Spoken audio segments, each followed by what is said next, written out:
Hello, everyone, Hey and there. thank you for tuning in tonight for Within the Cauldron. Tonight we have our very first UFO panel, and along with me, that's co-hosting, is my spirit sister, Medium Red, Hi, everyone. and my good friend Alexian, Hello. and we will be talking about just questions on UFOs that we have. And I'm going to have Medium Red go ahead and introduce everybody else for our guest. Thank you very much. Thank you, everybody, for coming today, too. We have a guest author, Jeff Woolwine from Tucson, Arizona, with us this evening. And we have Joey, the UFO Magnet, and from Tucson Mufon Research Center, Director Karen Hill. Thank you, everyone, for coming.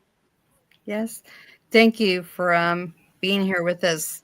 We are really excited because this is one subject that I just love. Before we get started, my dear friend Alexian does have an experience that he would like to tell everybody first. Lexian, go Well, for it, first, thank you. First of all, I'd like to say thank you for having me on. I'm blessed. hon. Second of all, this is the first time I've ever talked about this in public, like online. So I'm a little nervous. So bear with me.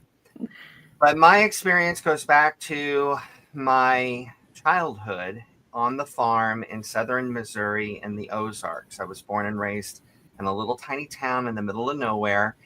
And we would travel as a family into the nearest city, Springfield, Missouri.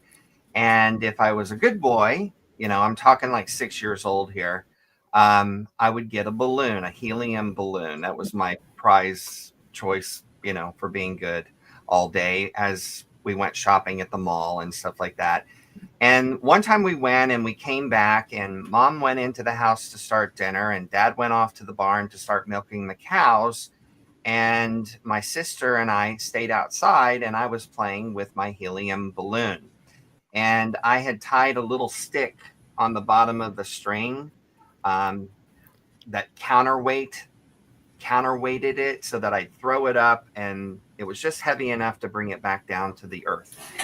And I was doing that over and over as a child would. And this little gust of wind came up and it got sucked around the side of the house.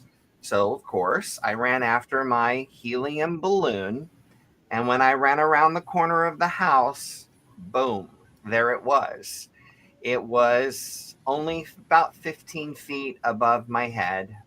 It literally like less than a foot, probably more like 6 inches above the electric lines. It Wow. was silver. It was bullet shaped. And I have a really hard time, of course, I don't do this, I don't talk about it, but I haven't ever heard of anybody else seeing a bullet shaped craft. It was flat on one side and came to a point on the other. And it was about the size of a minivan, about the size of a car, a big bus car type thing. About 3, 4 humans could fit into it, maybe 5. And it had no windows, it had no doors, it had no bolts, it had no sound. It was just there. And it was moving ever so slightly, kind of hovering above the electric line. Well, my sister, who is 7 years older than me, so she was like 13, 14, and I was 6 or 7, she come running around the house because I didn't come back. And she's like, "What are you doing?" And she came up next to me and she looked up and she was like, "Whoa," right? So I still feel this, my sister standing next to me. And she elbowed me and said, "Go get mommy, get the camera." I was frozen. I couldn't move. I literally was petrified. And I'm sorry, when I talk about this stuff, I start to stutter sometimes. It's weird. All But right. uh, like I just could not move. And my sister looked at the house and she screamed, "Mom," And in that moment, I looked over and I screamed too. And it was like before that happened, it's almost like there's missing time or something. But like we looked over, and when we looked back, it was over our neighbor's house. Now you have to realize I'm in the country, so neighbor's house is like 2 miles away. So just like that, it was 2 miles away, and we saw it, and it was still hovering over our neighbor's house, and it went from the barn back to the house slowly, back to the barn, back to the house, and then it just went across the horizon faster than your eye could follow it. And then, of course, my mom came out of the house with a potato in one hand and a potato peeler in the other. What? So we told her about it, and she was like, "Oh, that's a weather balloon." And she went back in the house. Of course, it was not a weather balloon, but that's what my mother's generation was told. I'm sure that comes from other things that got into the news back in the day. But the weirdest part of the story is we promptly forgot about it. Talk about it. And literally this went on for years and years and years. Fast forward, I'm in college and I'm talking to my sister on the phone, and for some reason this subject came around, and all of a sudden the memory came back to me. I was like, "Oh my God, do you remember when we had that UFO experience?" And she went, "Oh my God, I forgot about that." And like we both just like started freaking out, because like, why would we not talk about that? Why would we not remember that? Because it was such a crazy experience. But it was almost like it was blacked out of our brain, or maybe like it was so traumatic our memory decided to suppress it or something. I don't know. But I do know that I'm a performer. I'm a musician. I don't get nervous. But when I tend to talk about this subject, I get like, like I can feel it inside me. I get a little anxious, and that's bizarre for me. So it's a lot for me to be here today and talk about it. But that literally happened. So once I remembered, I knew that it was fact, and I realized that we are not alone in the universe. But I'm also the type of personality that takes everything with a grain of salt. I think that all theories are valid. And which brings me to my first question for the panel. I have them written down because I knew I was going to be nervous. So I'll just read it to you.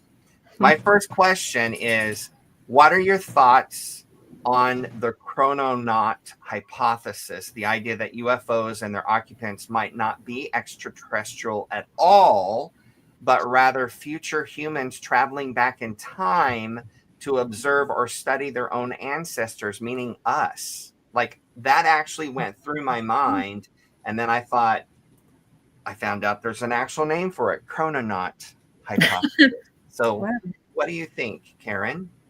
I mean, I did read the book Timeline by Michael Crichton, and it was all about like going back in time through like a Renaissance area, and like I guess like the little details in it about like how you have to have the same clothes, you have to like not injure anything, like don't kind of like interact or bump into like humans so much, because you could totally recreate timelines and that could be catastrophic. So like, I mean, I would definitely want to go back in time and look at my ancestors or look at human development. And I feel like in the future, like they definitely have that technology, and why not? The only thing I would wonder is what protocols are they taking so they don't mess anything up? Or maybe they want to mess stuff up in their favor or in their favor. So, I mean, it's interesting to think about. Yes. Joey, what do you think? What was the question again? So, what if UFOs and aliens are not actual aliens? What if they're our future selves come back in time to Okay. observe their ancestors? What do you think about that Um, hypothesis? I think there's a good chance of that. I would definitely be curious if I was so far into the future, or even now. I mean, we're curious about. We don't even know what our history really is. I mean, right now would be an excellent time to be able to do that. I think we would be pretty surprised about what really happened and what led us to the point we're at now, and how many times this has probably happened before us. Even I don't think we were the smartest civilization that's ever lived by far, and there's a lot of proof of that. But yeah, I think there's a good chance that that is a very good possibility. Okay, Jeff.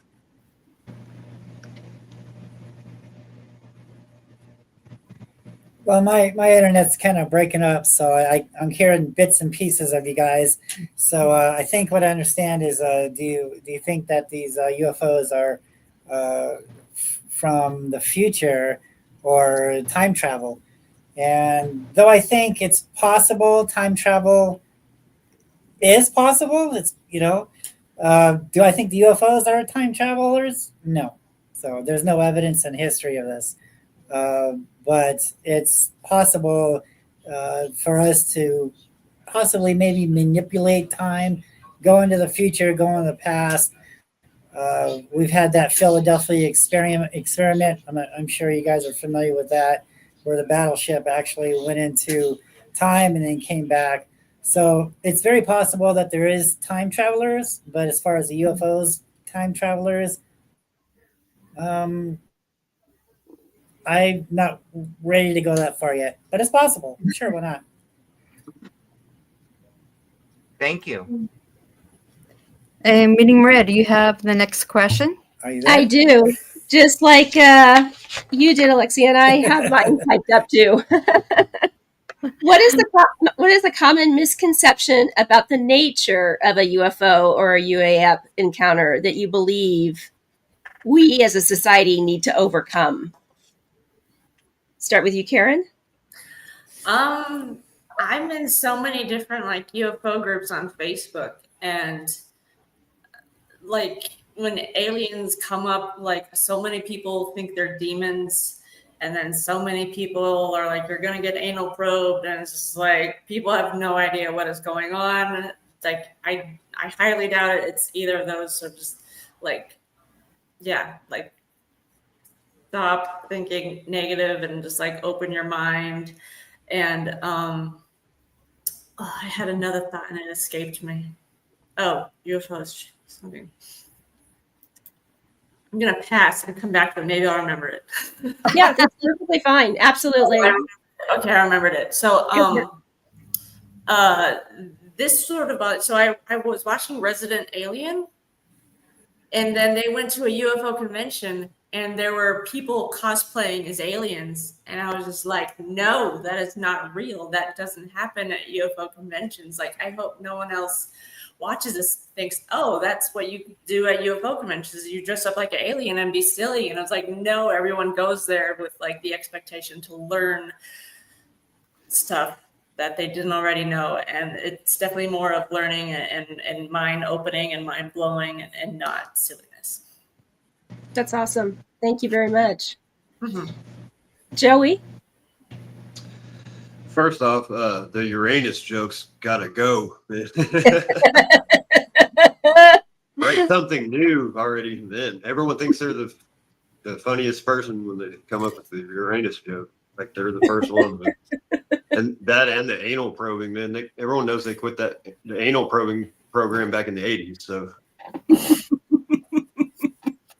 but yeah, like she said, everyone thinking that they're demons or expecting them to be fallen angels or whatever. I think that's inaccurate. I think that they could possibly be angels, at least on our side, but there's good ones and there's bad, like anything else. But I don't believe that there are demons. I do believe that there are demons in this world. I know that for a fact that there are. I've encountered a couple, and I don't think that they're the same thing. Thank you. Jeff, do you need me to repeat it, Jeff, too? I don't know if you caught it. Do you want me to repeat? What's the question? Yeah, because you guys are breaking up. I'm not really. I'm having trouble following you guys. My That's computer's okay. really choppy. No problem. So, what is a common misconception about the nature of a UFO UAP encounter that you believe we as a society need to overcome? No, there's a lag time. I'm sorry. Could you repeat that? My internet is really bad, so this is. Thank you, Karen. That's why I stopped doing Karen, live shows because my internet sucks. yeah, no, Karen put it in the comments. So it's a common misconception of UFOs that people need to overcome. Thank you, Karen. You know, in 25 years of research of this and being the first to discover this new type of UFO called UAPs or jellyfish UAPs, you know, I've seen some things in the sky that could resemble a craft, but what I think what the majority of the public is seeing today is something completely different. I think these things are more alive than structural or technology. I think we're dealing with two different types of species here, or two different types of UFOs. We probably have ones that people are reporting of crafts, and then we have what history is talking about as far as the Native Americans and what some of these ancient scrolls are talking about as far as these and how they got here. So there's still a lot for ufologists to learn because they're not quite there yet. But I think eventually, because there has been instances where it's kind of hard to explain, but I think it's only a matter of time when people start to realize that I think there is something else here. And so it's just going to take for things to understand what's going on here as far as two different types of species. So Thank you very much. I appreciate it. Well, I guess it's back to me. Back to you, Chrissy. I did put the question into the private chat there too. So, if you were to make contact with an ET, what would be the most important question you would like to ask them? And let's go with Joey first. Well, I believe that I have made contact actually several times. One time in particular, physically, I believe that what I was having this conversation with was an ET in human form. It was a rather interesting conversation. A lot of things led me to believe, what I believe throughout the conversation. But what is it you really want to know? If I made contact of what? What would be the most important question to you that you would like to ask them? Oh, okay. Wow.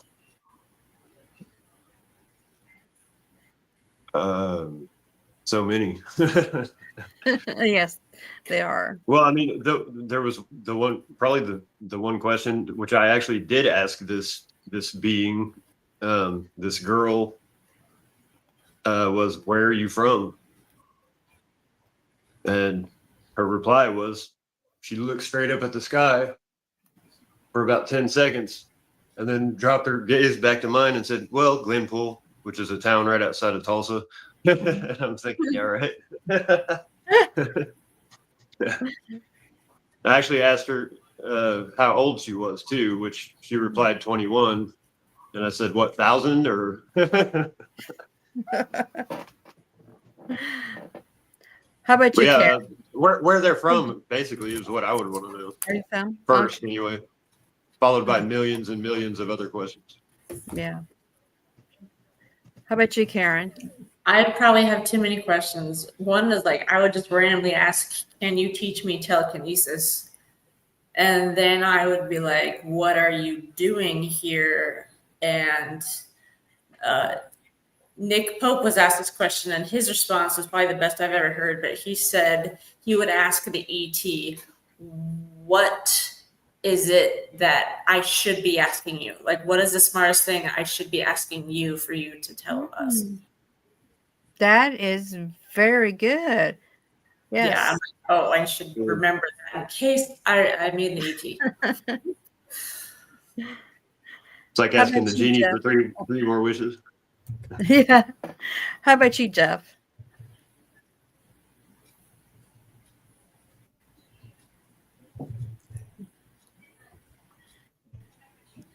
And I put the question in the chat for you, Jeff, too. What? I said I put the question in the private chat for you, too. Oh, I wouldn't have any idea what to ask him. Next. Probably be scared. I mean, yeah. I think Joey and Karen, yeah.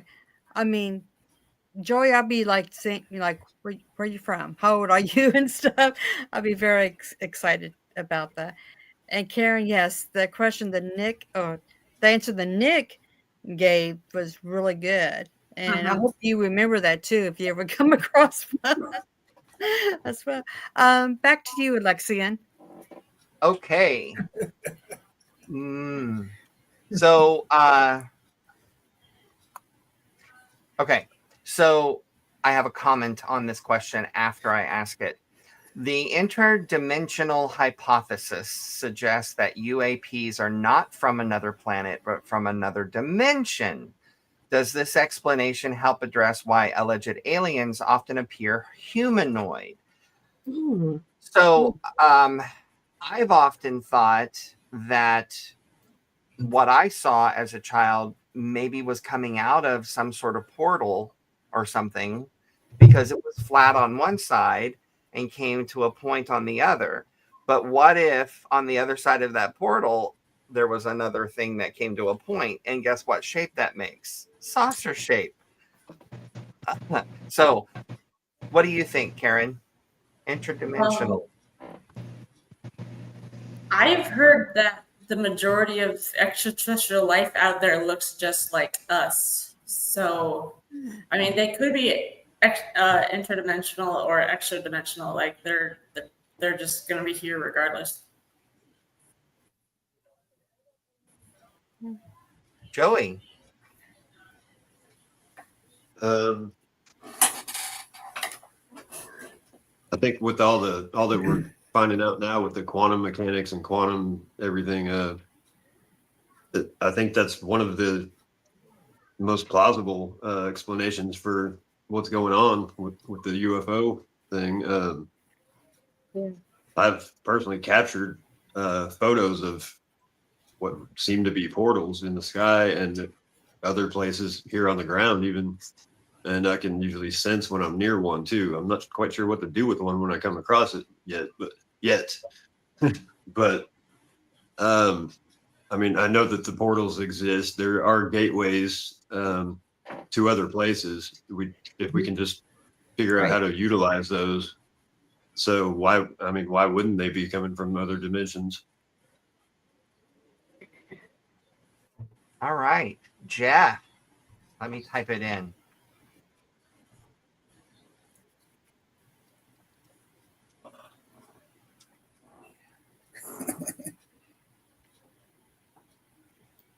And might I add, Quantum Leap wasn't just made up out of nowhere, the show. So That's true. They got that idea from somewhere. Yeah, it's true. They were trying to tell us something. Sorry, Jeff. So what the Native Americans say Oh, no worries. What the Native Americans say about these spirals are symbols for emergence points for the spirits. So if we have a spiral, it's like looking down into a tunnel. And so the spiral going clockwise is a doorway in. A spiral going counterclockwise is a doorway out.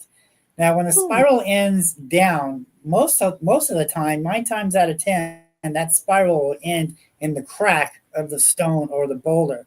Now, the Native Americans say that crack is the emergence point, is the doorway to the underworld. When the spiral ends up, they're saying that there's a vortex or a vortex in the sky. And this is when it seems like, especially with the Phoenix lights and the Tucson lights here in Tucson, they're there 1 minute and then they kind of disappear and then they come back. So are they coming and going from these emergence points? Possible. The Native Americans clearly have documented this over 1,000 years ago. So this isn't anything new. These things have always been here. These things have always been with us. And the Native Americans clearly has documented and carved their sightings. And that's exactly what these petroglyphs are. They are prehistoric UFO sightings. And when it comes to the spirals, that's the key. That's the place where to find these things. That's the emergence points. That's the vortex. That's interesting. Before we get started with you, Meneem Red, Mhm. we have some comments. Let's see here. I would ask if we can mate together. That'd be interesting. If it's possible, or are you asking permission? Probably both. Probably. Permission to duck. Ask if they want to hurt me and where. Oh, interesting. Yeah. I don't think they're there to hurt. I agree with what Karen said. The misconception of anal probe and all that needs to go by the wayside because they're not there to hurt us, Right. And then Pam, I would ask them, what do you think about us and how we are living? That's a really good question there. Yes. That is, yes. Very good. And Similar to then, my question would be, is the human race ever going to grow up? yes, that's another good question too. Yes. Okay, and then we have they expect us to be violent, so I would bring a sledgehammer. Well, we don't have to be violent. We gotta show them love too. That's right. Exactly. So, go ahead. And Jeff, I put the question in the chat box here too, but we'll start with you first, Jeff. I want to know, many UFO sightings are dismissed with mundane explanations like weather balloons or flares, just like Alexian was saying his mom was told. What is the most memorable instance you've encountered where the mundane explanation completely failed to hold up to the scrutiny?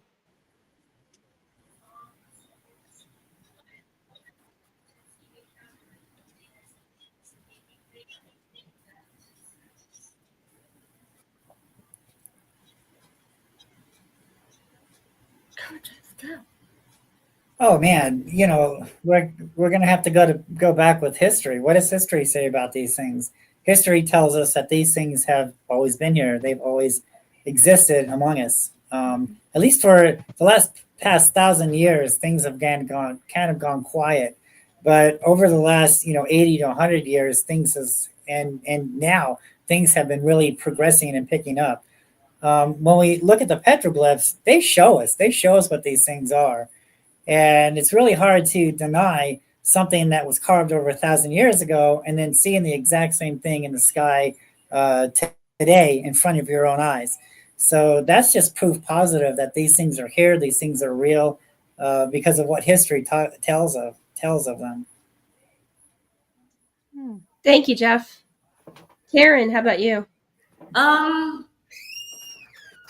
guess like the most common mundane answer for stuff is their satellites. And like I once caught a triangle on a videotape, and people were saying it was either birds or a satellite, but at the end of the video you could see like it stopped going straight, and it took a turn. And I was sitting with Mark D'Antonio and I showed him. He watched it 4 times and he easily dismissed like not birds, and then he thought satellites, but then he saw it move at the end and he was like, I have no idea what that is. So it certainly wasn't holding up to be a weather balloon, that's for sure. Thank you, Joey. Yeah, there was an instance where I encountered what was portraying itself as to be a airplane, like a common commercial aircraft. And that's the one I guess I get the most is, oh, that's an airplane. Because, I mean, if someone sees anything in the sky, it's got a light on it or a flashing light, it's an airplane. They never look at it twice. True. It's not the case at all, not even close. There was one particular instance where I had just got a new telescope, and I was out on my porch at the apartment building I lived in at the time, checking it out. And off in the distance over the rooftops, I saw what looked like a plane flying by, but it had baby blue lights on it, which obviously aren't standard light pattern lights. But anyway, it passed out of sight, and I got this strange feeling like I need to get up and go investigate this further. So I get up and I walked around the back of my building, and I had like one of those DeWalt flashlights about that big. You can light up like a whole square mile at a time with that thing. And I had my phone camera on when I came around the corner and pointed it, in front of me as soon as I came around the corner. And that thing had come around the back of the building. It was now a giant ball of light right above. You can see the power line pole right underneath it. It was maybe 20 yards above the power lines. And it was probably about the size of a Volkswagen, just a giant ball of light. And as soon as I came around the corner and saw it and hit it with that camera, it transformed into what looked like an airplane, but it was like I like to call them carnival airplanes because they kind of resemble one, but not quite all the way. And usually you don't realize that they're totally silent until they kick on that engine noise when they transform, and which doesn't quite sound right either. It'll sound like an engine, but not quite like a standard airplane engine that you're used to hearing. And that thing blew up right over the top of my 3-story apartment building. And I have the video on my YouTube channel. It's entitled "This Is Not an Airplane." It looks like it's going to scrape my rooftop as it's going over it so low. And I film it until it's out of sight off in the distance. And instead of getting smaller as it's getting further away, it gets bigger. Huh. So, and that's just one case. I've seen helicopters transform into airplanes right in front of my face. The opposite, airplanes into helicopters several times. I have a video of one of those too. But yeah, people just assuming that, if it's in the sky and it has lights, then it's an airplane. And people always say, well, why do spaceships need lights on them? Because they're trying to blend in. Right. And it's working, obviously, because no one ever looks twice. And then they'll argue with you all day that it's an airplane, obviously, because it has lights. That's really interesting. That's really interesting. People, pay attention. It's interesting, that they have the knowledge to be able to do like a cloaking device app. And when an object is going against the wind, I mean, that's a giveaway. Yeah. I mean, they can cloak themselves, yeah, and they can be secretive, but they like to have a little fun too, I think. Let's play with these humans. I think they get a kick. It seems like they get a kick out of seeing what they can get away with. Almost like they're mimicking human behavior a little bit. Well, and it's fascinating that they actually know enough about us to be able to cloak in a format of a helicopter or a plane. So they're very far. It also, ahead of us. after seeing this happen so many times, at least 7 or 8 I can think of right off, it brings me to questions like, all of our heroes like Leonard Skinner, Buddy Holly, all these people that have died, Kobe Bryant, people that have died in horrible plane crashes and helicopter crashes. Stevie Ray Vaughan. Yeah. I mean, the list goes on and on.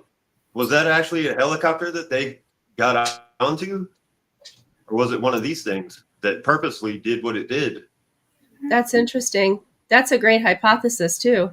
Yes. I Very mean, I much. know it's out there, but I mean, I've seen it happen. So why wouldn't that be a possibility too? You know, and if so, that's a real problem. That's a real serious problem because it's obviously intentional.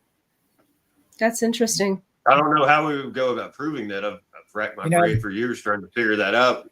But go ahead, Jeff. You know, the archaeologists, they call these strange symbols and things like that on the rocks carved by the Native Americans anthropomorphs, because they're shape shifting. What these things are doing, they're changing shapes. And, you know, seeing them for many years and understanding what they're doing. So they like to mimic things. Sometimes they mimic snakes. This is where the Quetzalcoatl comes into play. This thing is alive in the sky.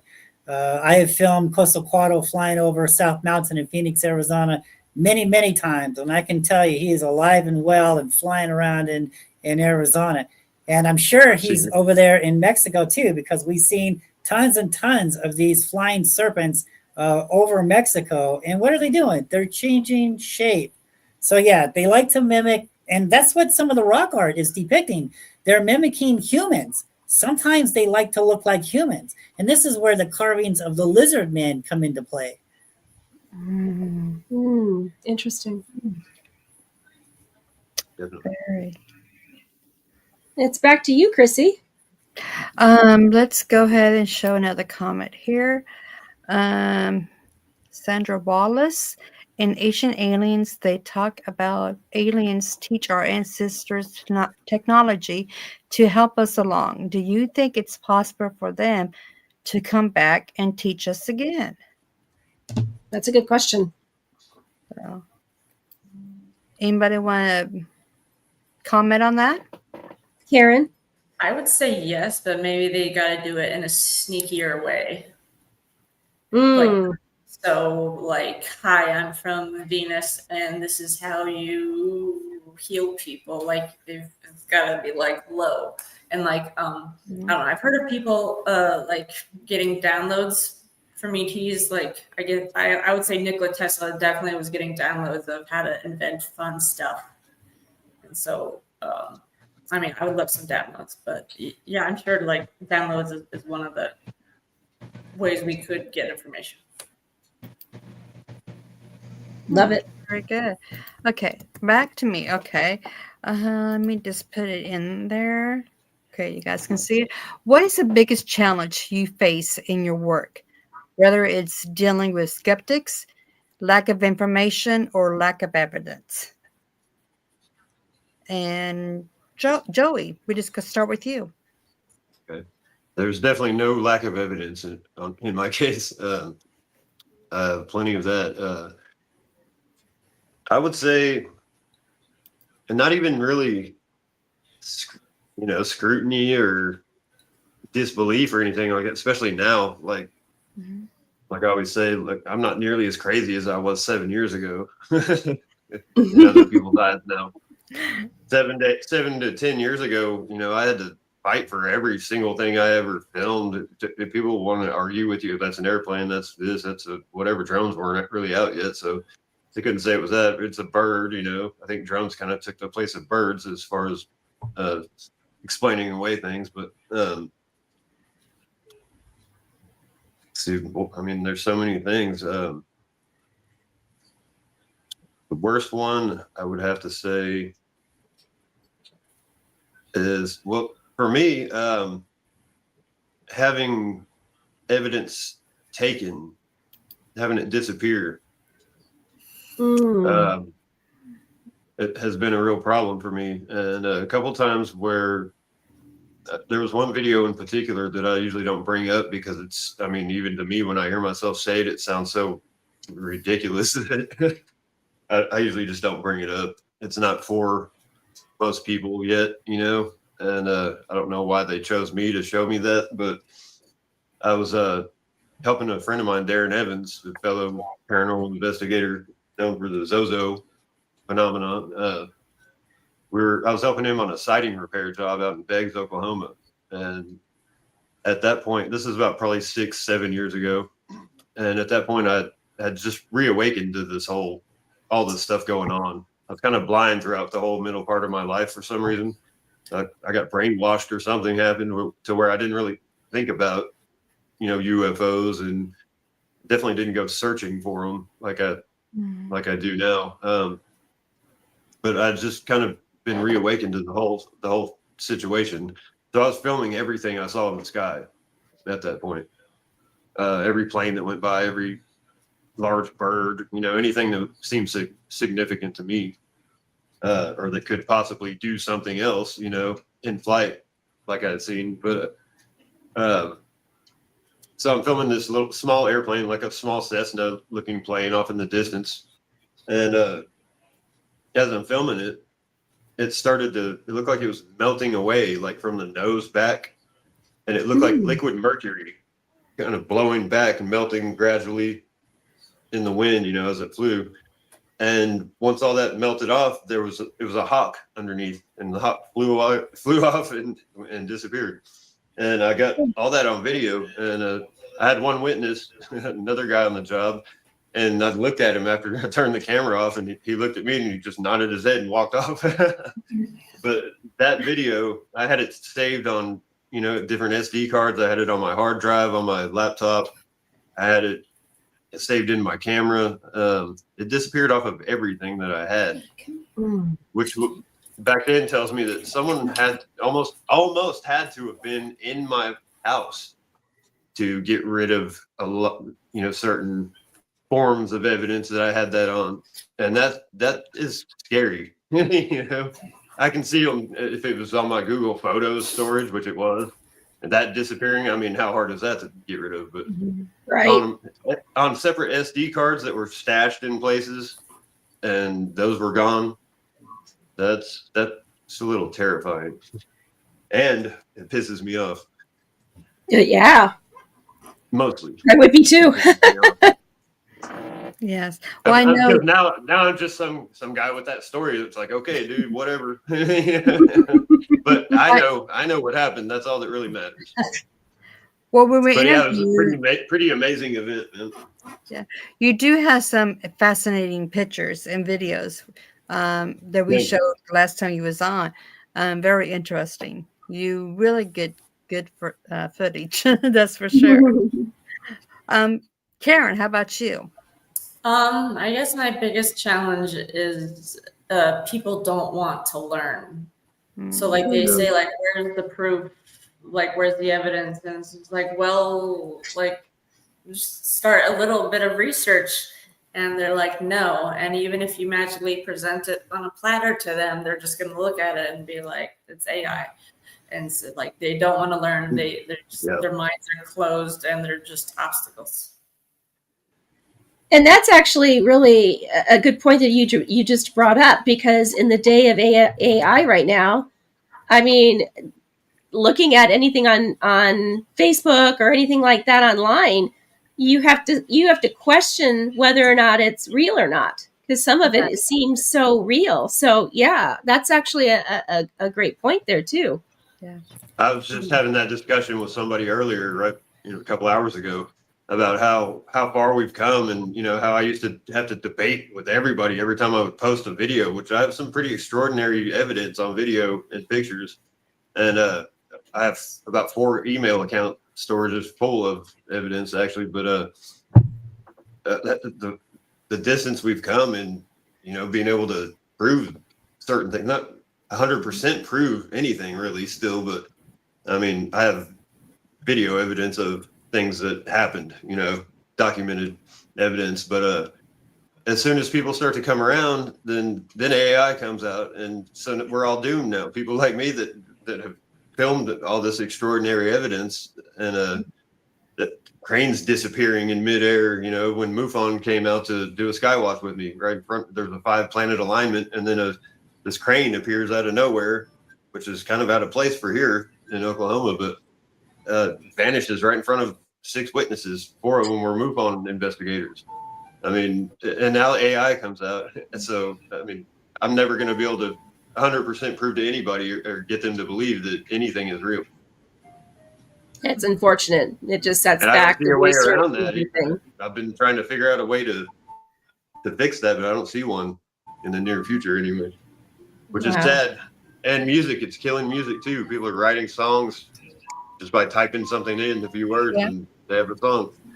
Yeah, Which I have a feeling that's been going on for longer than we think. I think a lot of the songs we've been hearing for quite a while were made that way. So as a musician, that's also saddening to me. Yeah, I don't want to hear that, but yeah, you're probably right on that too. Yeah. How about you, Jeff? What is the biggest challenge that you face in your work, whether it's dealing with skeptics, lack of information, or lack of evidence?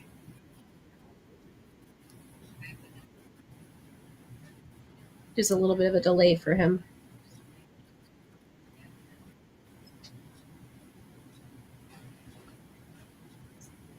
Asking you what's your biggest challenge? Oh, are you asking me? Sorry, my internet's messed up. That's okay. No, that's So, okay. Can you guys Thank you, hear me Pam. okay?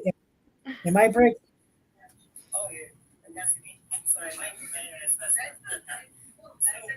Can you guys hear me okay? Okay, so I'm not breaking up on your end.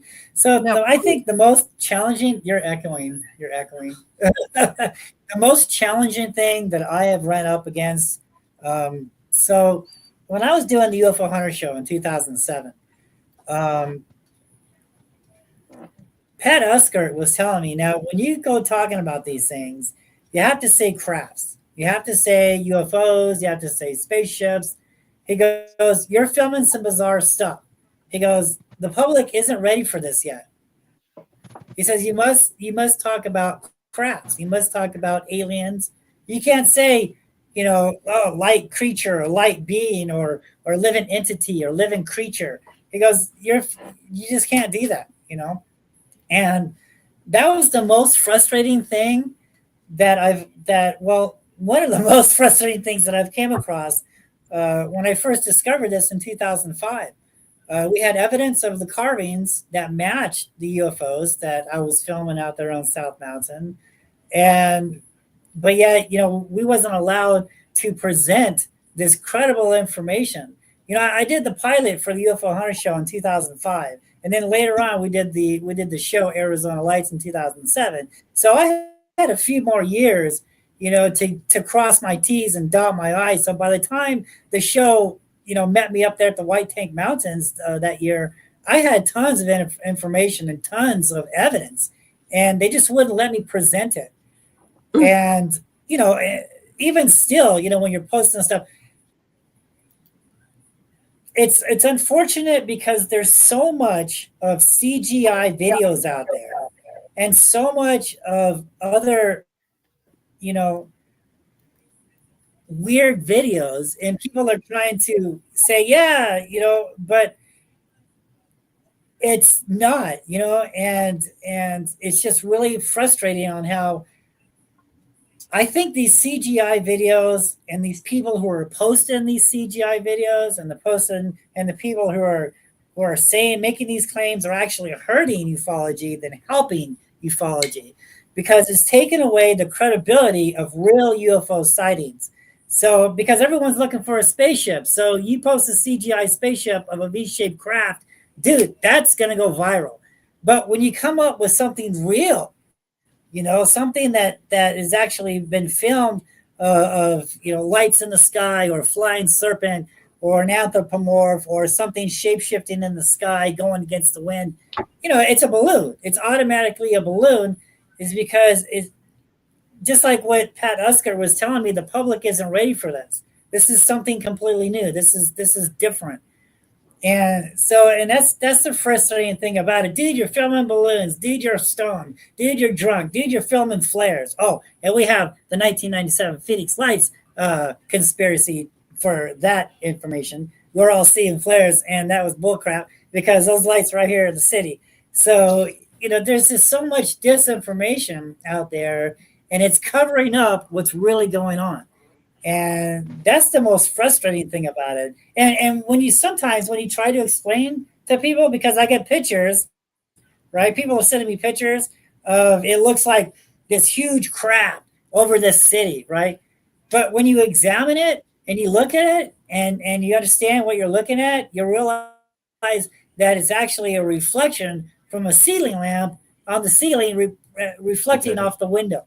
So it's not a craft at all. It's actually a ceiling lamp. But that stuff will go viral because that's what people are looking for. So it's stuff like that that's hurting real ufology. And this is what's setting us back, 20 years, okay, of what's really here is because of nonsense and CGI videos and, just people trying to, so it's just so much. Amen. Another thing too is so many people are said to believe something that hasn't been credible than stuff that has been credible, and that's just frustrating also. Wow. Yes, sir. I'm sure Joey understands that too. Absolutely, brother. Absolutely. And Karen. I can't believe that wasn't my answer. Can I remake my answer that? Yeah, I mean, personally, I have a video of a 9 to 10 foot tall real life praying mantis being peeping over a garage in my friend's backyard, and no one even gives a shit about it.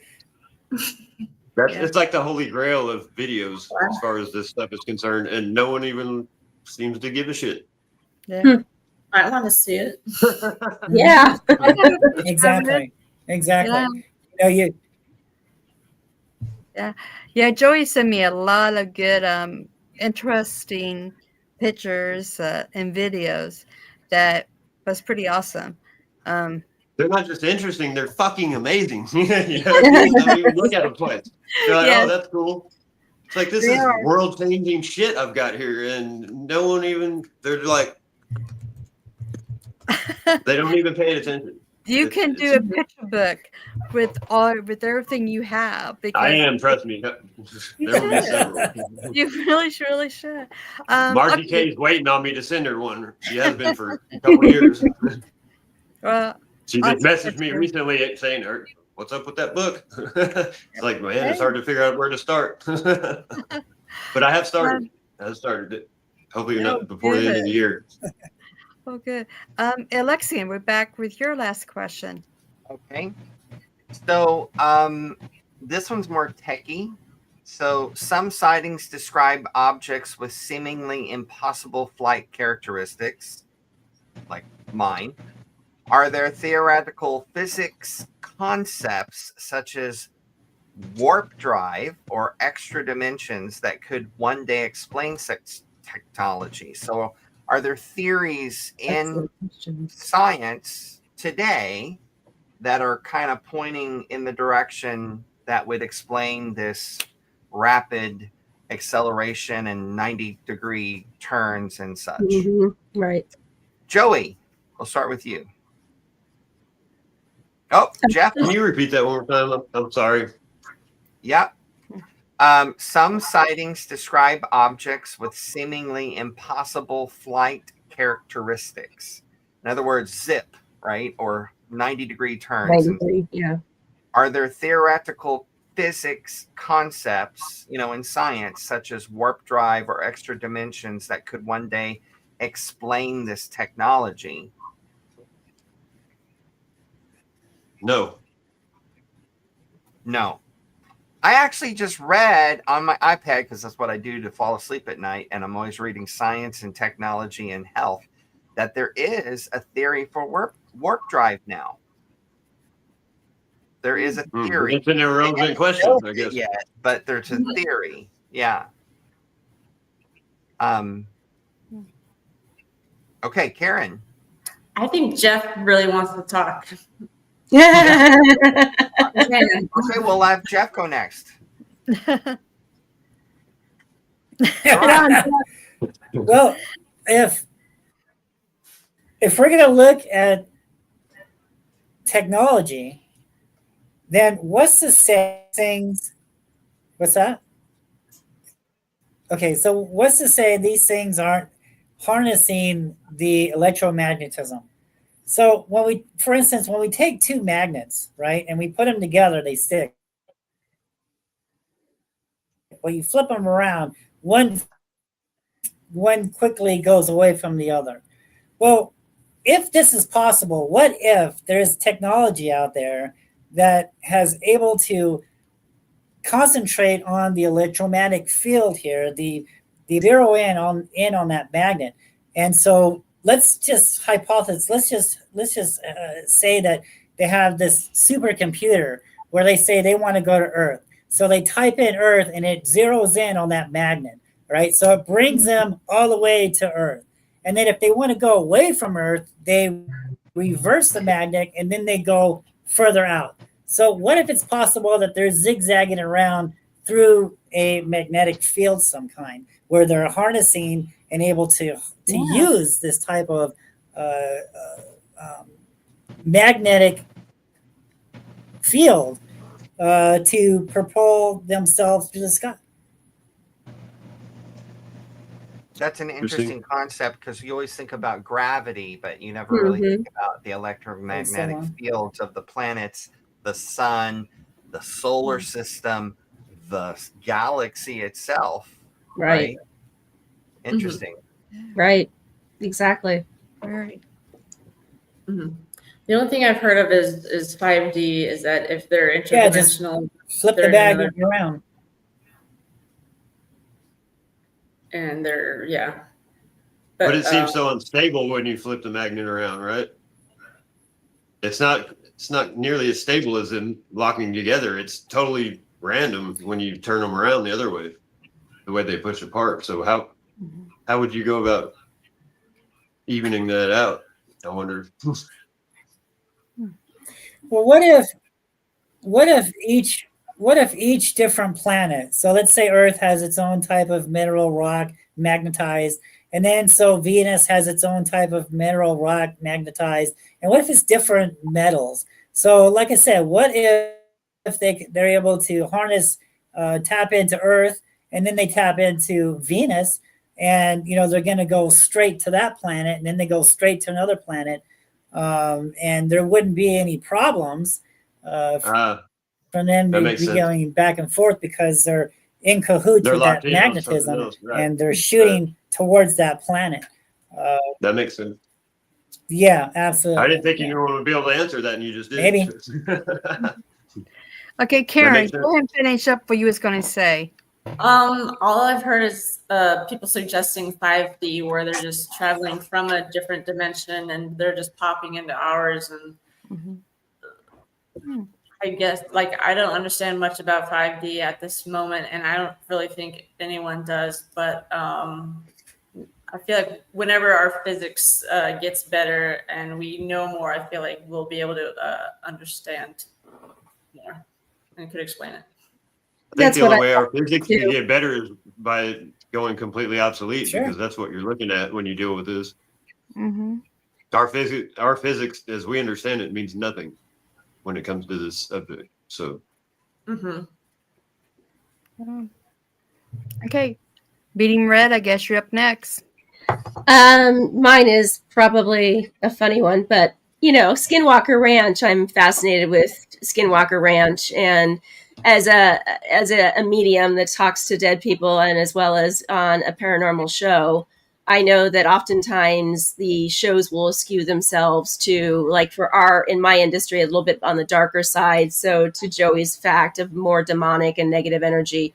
So what do you guys feel about Skinwalker Ranch? I mean, you guys understand that way better than I do, which is just a general public person that's learning from you right now.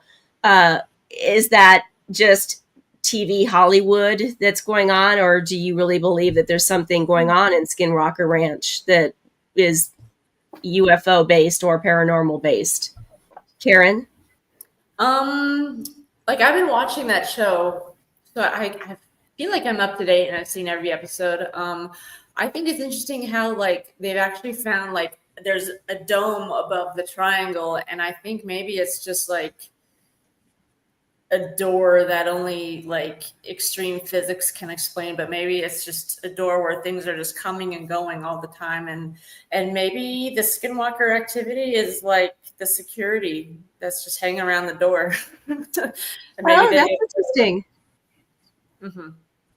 That's really interesting. And so, and to your point, probably more like the 5D, which obviously we don't understand at this point in time.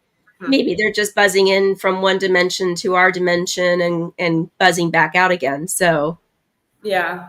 And I think like the deepest layers of our government know about it and maybe are utilizing it also, and definitely like playing, like interfering with the rockets. right. Yeah, because the rocket, I know they've done a couple of rocket experiments, and the experiments were one, the rocket disappeared completely and they never were able to find it. So that blew my mind, that it had a tracker and everything on it, and it's gone. It disappeared. Right, yeah. Joey, how about you? The rocket went out of the recording studio and they just didn't go outside and look. Yeah. Yeah. No, well, I think that Skinwalker Ranch needs to invite Jeff and I out there for a weekend, and What about me? then they won't need What to about have anything Karen? to get more ratings. And Karen. And Yeah, Karen. Karen needs to go too. all of us, but Yeah. I'll hang back and write a I song choose about Jeff it. because his line of research and mine are a lot alike, and we experience a lot of the same thing as far as the orbs go, so that's why I chose him. But all of us need to go, obviously. I have a lot to say about that subject because I lived in a house here in Oklahoma a couple years ago that felt like it was a miniature Skinwalker Ranch.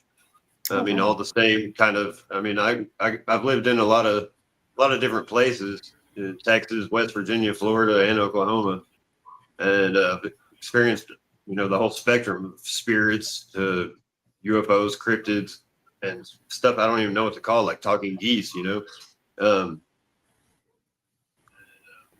So, I mean, I had Hat Man in there. I could film orbs anytime I turned on my camera.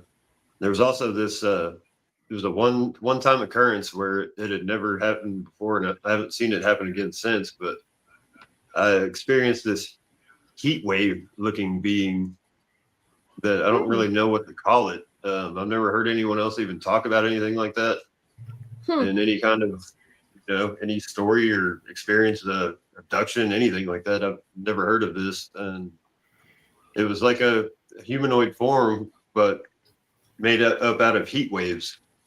Like if you see the heat coming off the road, I'm sure Jeff sees that a lot out there where he lives. Yeah.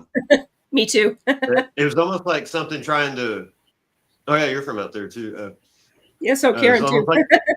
You're right. Yeah, like something trying to manifest, but couldn't quite do it all the way. Maybe. Sounds like a ghost to me. Like what? A ghost.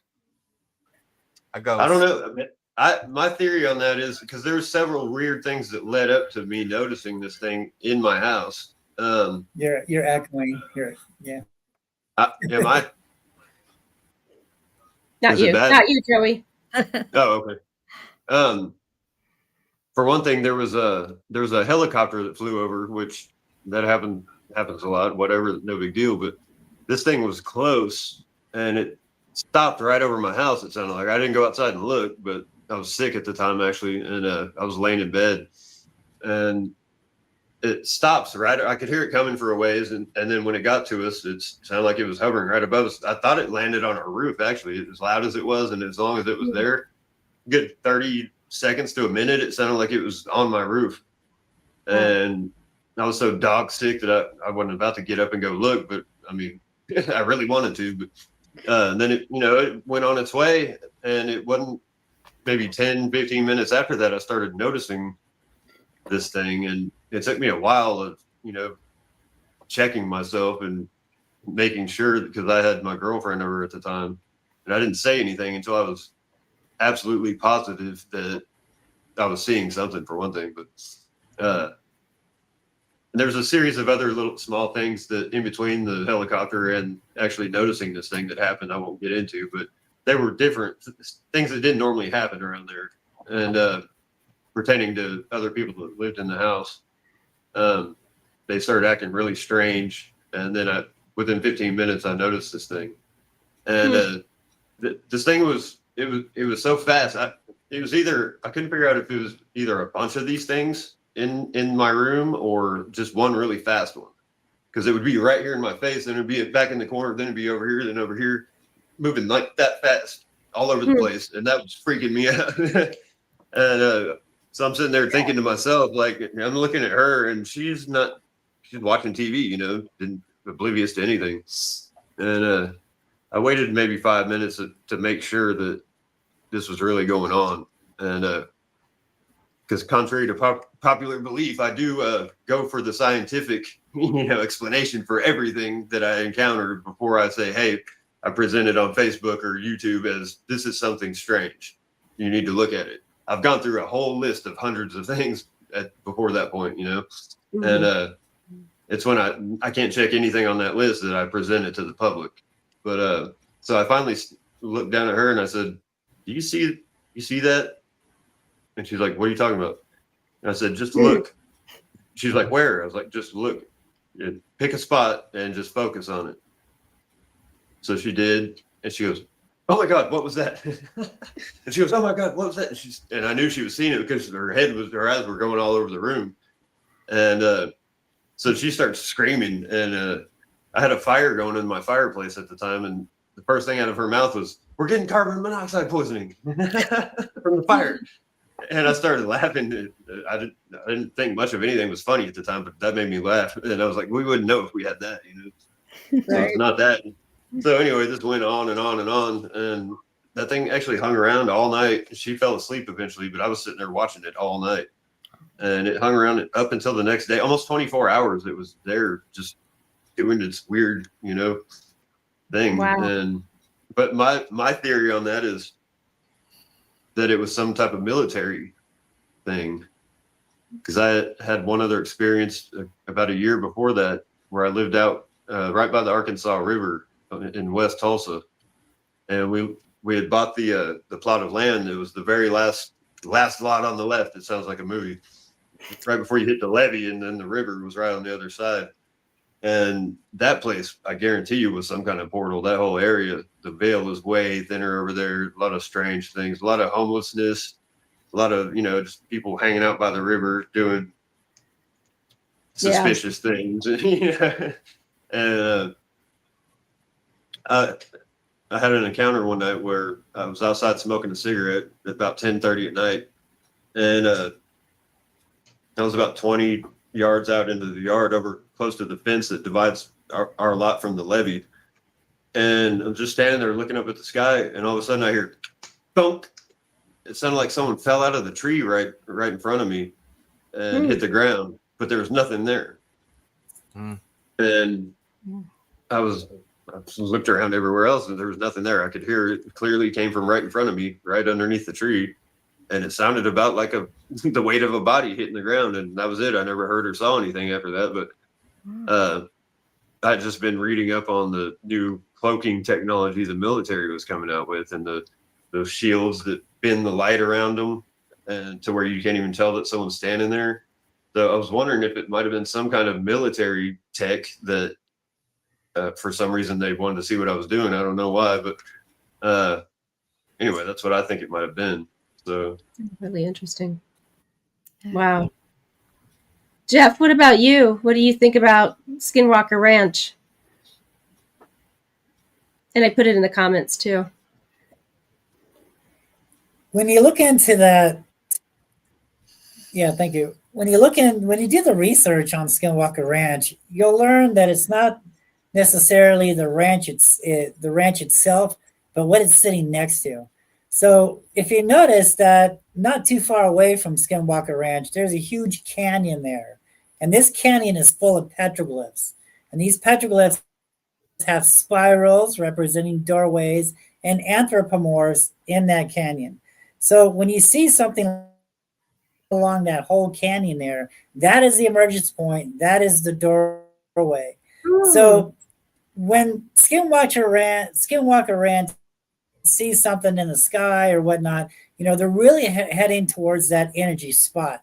So I believe season 1, episode 4. So I've been talking about energy and mountains ever since I discovered this in 2005, and they decided to do a test. And what they did is they put some sensors in this rocket, and they shot the rocket up to see if there's any energy in the sky in that area. And when they did, lo and behold, what was there? There was a light in the sky. And so the people on the ground are saying, "Oh, this craft must be making the energy." And I'm thinking to myself, well, for one, that isn't a craft, that's a living creature, and he's there for the energy, not making the energy. So it has everything to do with the landscape there, and everything to do with that crack that's not too far away, that's located next to Skinwalker Ranch. And so if I was invited to go to Skinwalker Ranch, I think I would deny it, pass that up, and I actually would go to the canyon, to the original source, and not the ranch. Right. Well, thank you very much. Thank you. Back to you, Chrissy. I think that's where the history is talking about. Yeah, it makes sense. I had a opportunity to go to Blind Frog Ranch, which is right next door. I thought I was going to get to go. A friend of mine, Gentry Anderson, had been out there for like a couple weeks previous, and she was fighting to get me out there, and it sounded like it was going to happen. I had my hopes all up and ready to go, and then it fell through at the last minute. I was mad. But yeah. Oh, wow. But he's right that they have the exact same phenomenon going on at Blind Frog right next door. So it's just the area. It's not that specific spot.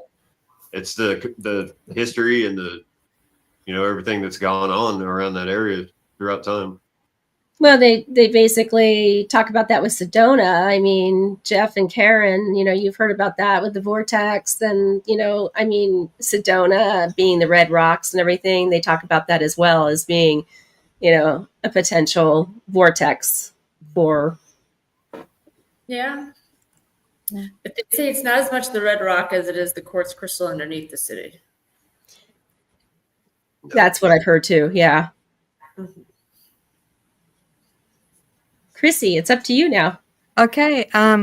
Well, the next question I have actually came from my husband because he was in the military.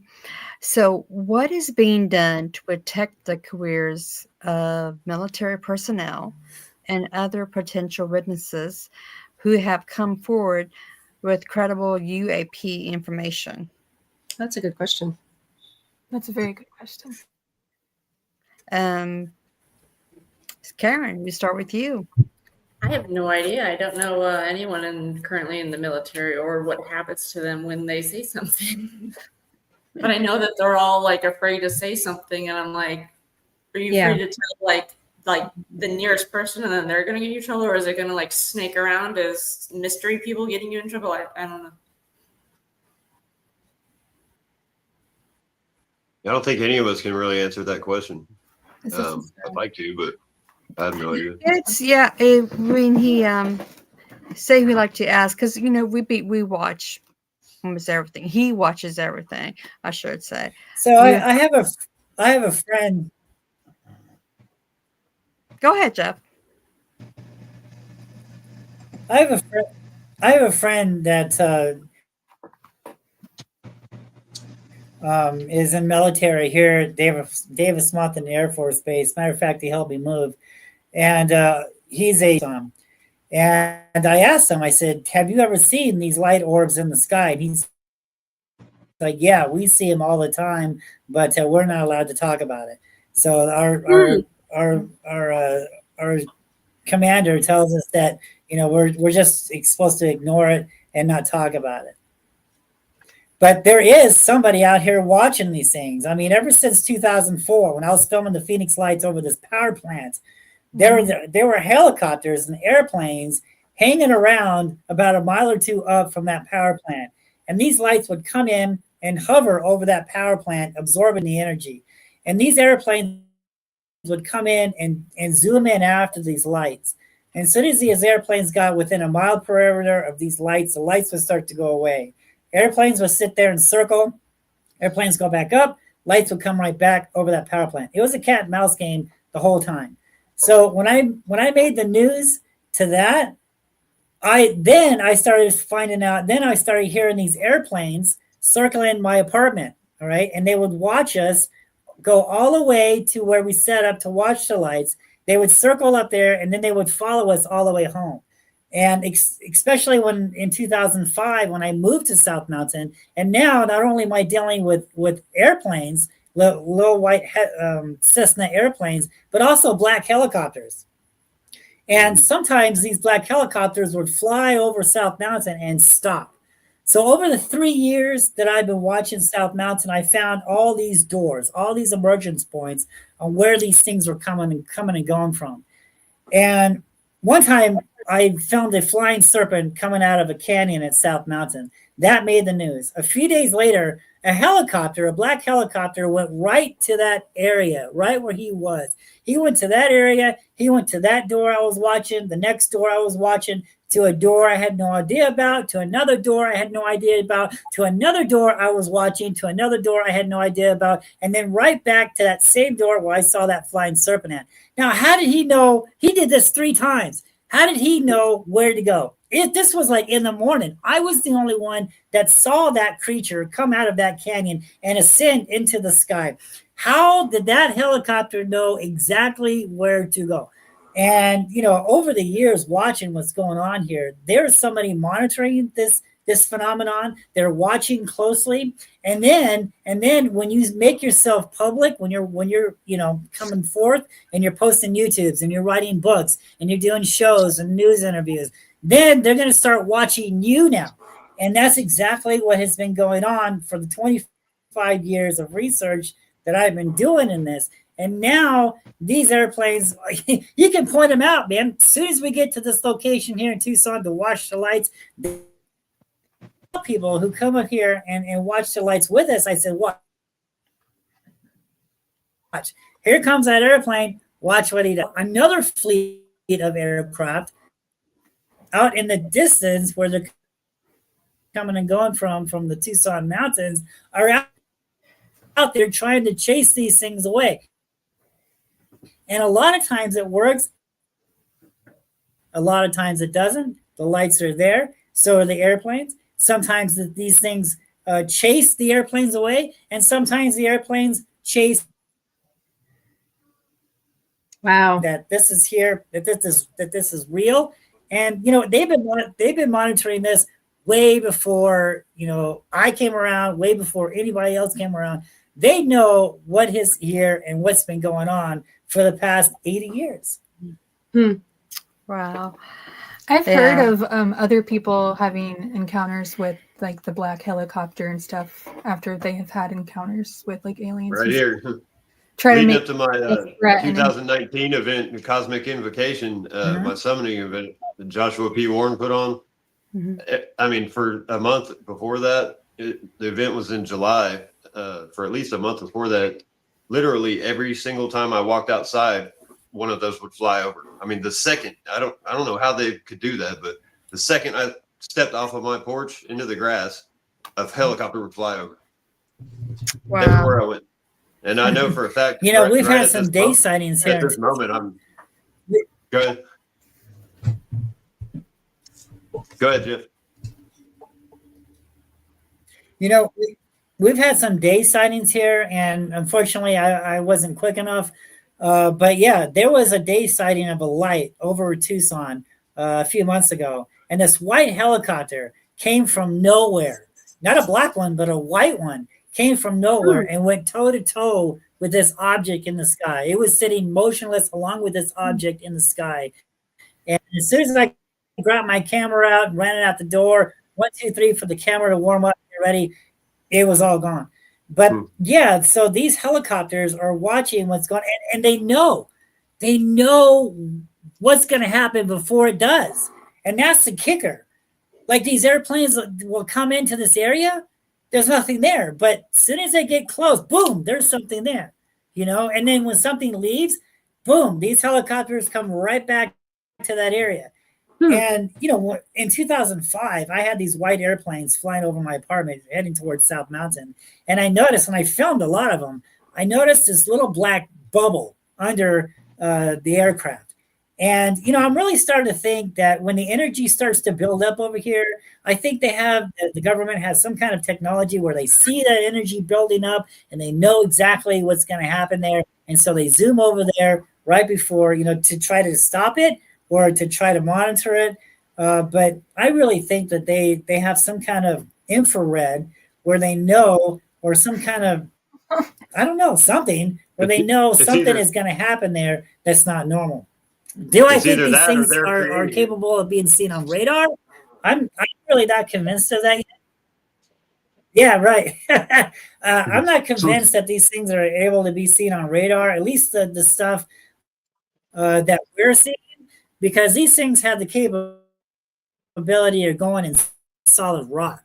All right. So how are you going to be able to see something like that goes in solid rock on radar reporting? Sure, because that's technical. That's a spaceship. That's a craft, and so it's possible that the radar is picking that up. But when it comes to these anthropomorphs and this new UAP, I'm just not convinced of that yet. So I could be wrong. So. Right. Well, before we go, I want to plug in some books here. Inviting E.T., a friend of mine wrote this book, and this is Sue Walker's book. Joey, you asked me about Sue that one time. Yeah, I wish you could have been here tonight. I was really anticipating being able to pick her brain a little bit. Oh, yeah. Yeah, she's an amazing person. I've known her my whole life. Yeah, this is her book here. Talks about how to communicate with the ET through telekinesis. So, and of course, Jeff, I got to put your book out here. This is your second book. How I tracked UFOs around Tucson. Weird, actually. This book I read, like you said, it was like one day. It was so intriguing. I couldn't put it down. I had to just continue to read it to finish it. It was great. So, are you planning on writing another book soon, Jeff? Thank you. Are you planning on writing another book? Oh, thank you. Thank you. I really appreciate that. And I'm still monitoring the lights out here, so I'll be doing an up-to-date version of it at the end of the year. Awesome. Great. That is really awesome. Okay, well, we are coming to the end. Am I going to write another book? So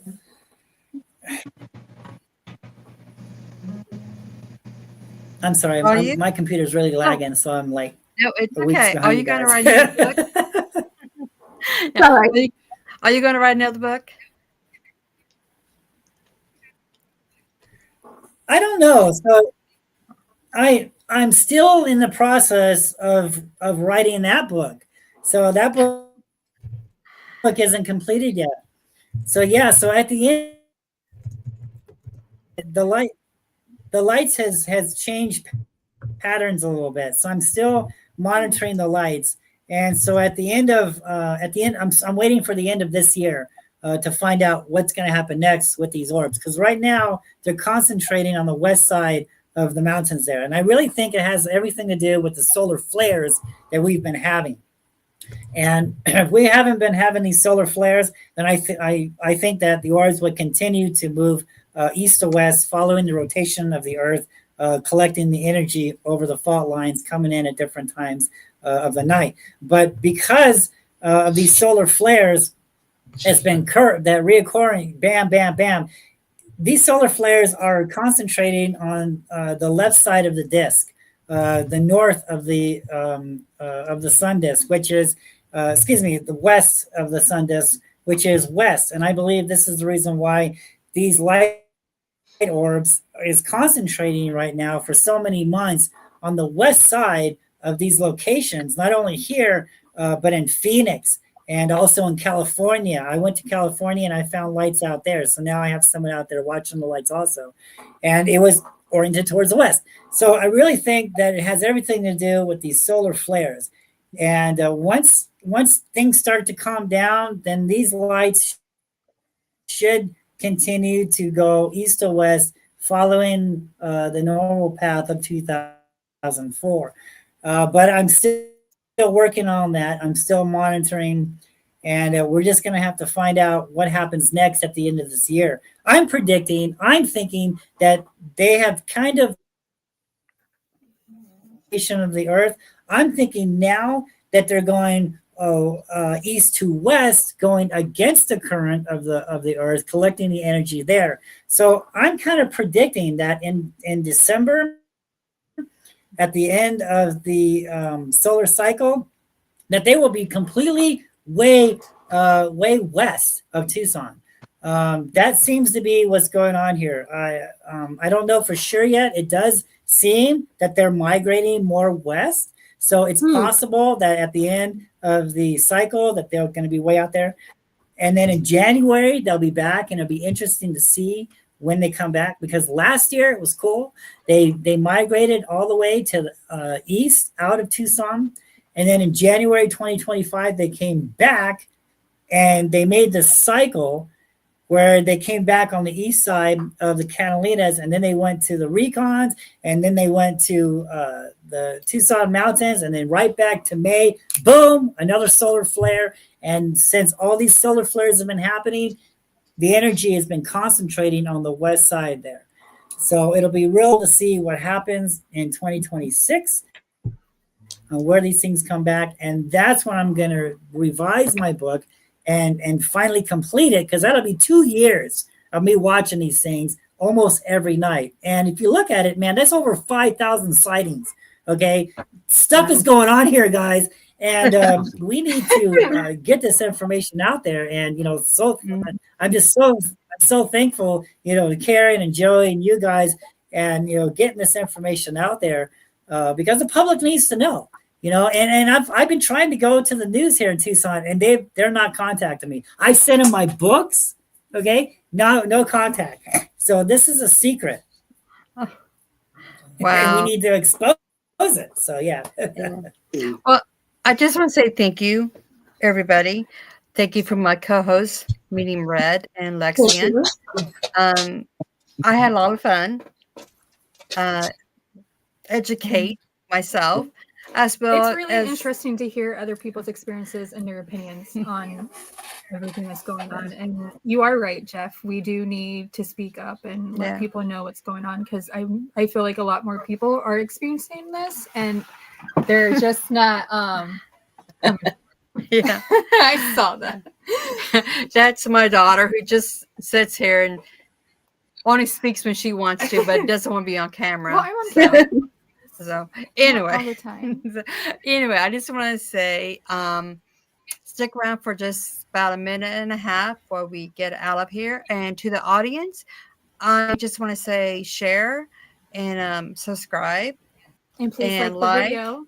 And like the video, and follow Behind the Witch's Veil. Thank you very much.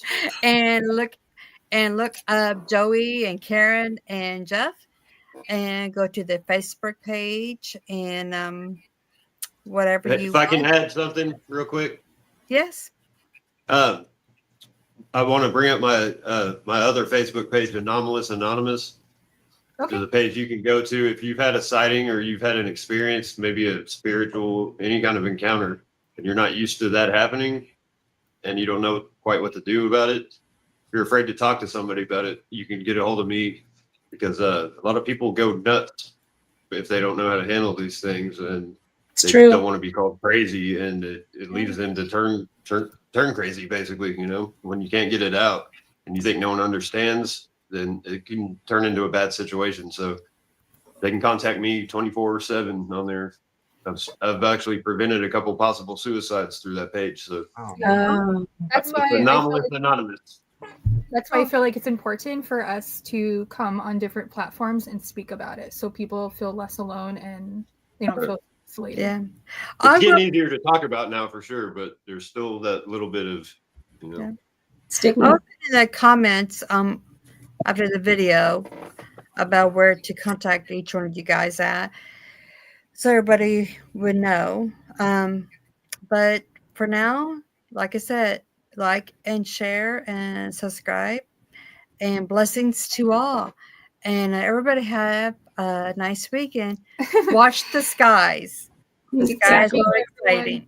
Try not to Look up. That's coming. Good night, everybody. Good night. Thank you. It's not a comet.